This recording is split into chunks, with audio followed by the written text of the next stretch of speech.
Before the internet, before apps, the concept of software piracy was already taking root. Let's trace its digital footprint through history.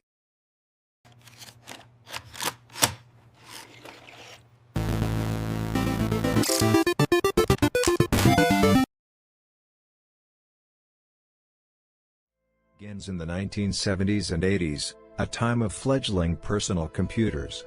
Software was often shared freely among hobbyists, a communal practice rooted in the open spirit of early computing. But as companies started selling programs like VisiCalc and Lotus 123, this culture clashed with commerce. The first pirates weren't malicious, they just copied floppy disks, often seeing the physical media as the only thing of value. Ethics were simple, sharing was caring. The camaraderie of early computer clubs, where friends openly exchanged floppy disks, oblivious to future legal battles. The air is thick with the glow of monochrome monitors and the clatter of keyboards. The rise of the IBM PC in the 80s made software a billion-dollar industry and piracy a global problem. Suddenly, a single copy could cost hundreds of dollars, making copying a powerful temptation. Copy protection emerged, physical dongles, complex passwords, and disk-based schemes, a technological arms race against the copier. This era crystallized the core ethical question: is unauthorized copying stealing property, or merely sharing information? A determined user hunched over an early IBM PC, surrounded by floppy disks, trying to crack a copy protection scheme with a manual in hand. The tension between accessibility and ownership is palpable then. Microsoft and others grew massive. Piracy, often facilitated by organized groups like the Wares scene, began costing billions. Governments and the industry fought back. Laws like the Digital Millennium Copyright Act, DMCA, in the US were enacted, asserting that software is intellectual property protected by copyright, just like a book or a song. The legal stance became clear: unauthorized copying is illegal. The 2000s brought the internet and peer-to-peer sharing. Programs like Napster and BitTorrent made distributing software, and music/movies, trivially easy on a massive, global scale. This pushed the ethical debate to the public: if I can download it instantly and the company still exists, am I really causing harm? This casual piracy contrasted with the early ethical belief that software should be accessible. Today, the industry has largely shifted to software as a service, SaaS, and subscription models, like Adobe Creative Cloud or Microsoft 365. This model makes traditional copying nearly impossible and changes the ethical calculation. You're not buying a permanent copy, you're paying for continuous access and service. This shift has curbed much of the old-school piracy, but the core ethical question remains: what is fair access to information in a digital world, and how should a company be compensated for an infinitely reproducible product? The battle over the byte is still being fought, but the ground rules have changed.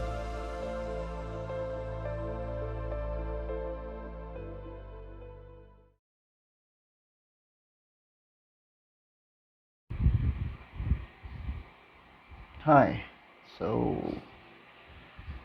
I just like to start off how fun this project was, or exercise, and challenging at the same time. Fun because I made a video. It was actually very fun. I never knew that making a video was this fun. Challenging because I made a video, and to tell you the truth, my knowledge in video making is next to zero. I know that it involved a camera and a microphone, and that's it. I just didn't know squat before I started on this, but yay, I was able to create one. kudos to me, I guess. Oh, going back.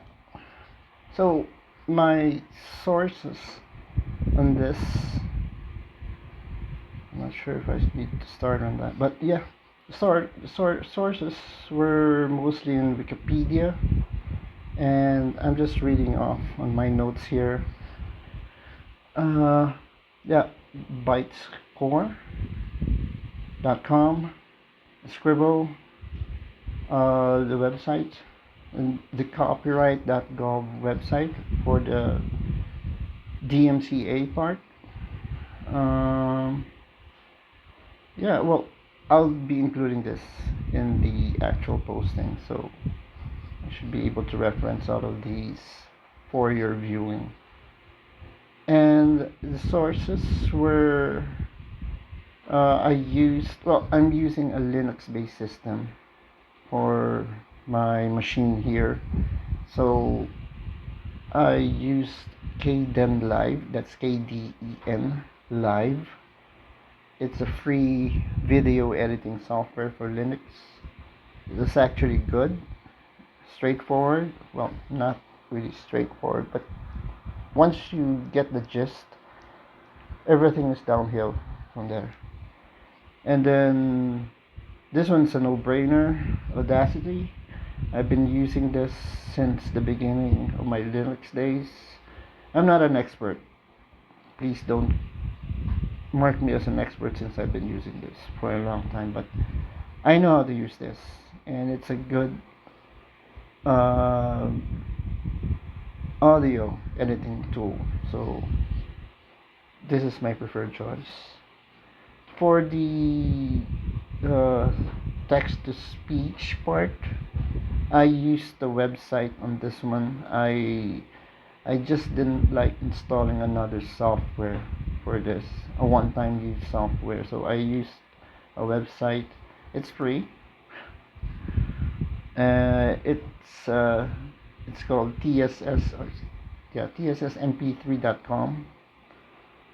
It's free, but it has a limit of around, I think, 300 plus words or 1,000. I can't remember, but yeah, it worked for me, so good. For the images, I used Google Gemini for this one. So what I did first is I laid out what I needed to say, or how the story would transition, and then laid out what I wanted to say for each part. And then once I got those, I asked Gemini to transform those ideas into an image. It was actually cool, by the way. So yeah, it worked out so far, and I guess hopefully it's good enough. What else? Yeah, I'm actually looking forward for another project.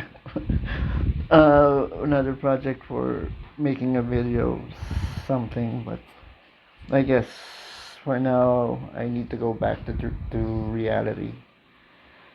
But yeah, everything's good. Again, I know how to make a video now, which is a plus for me.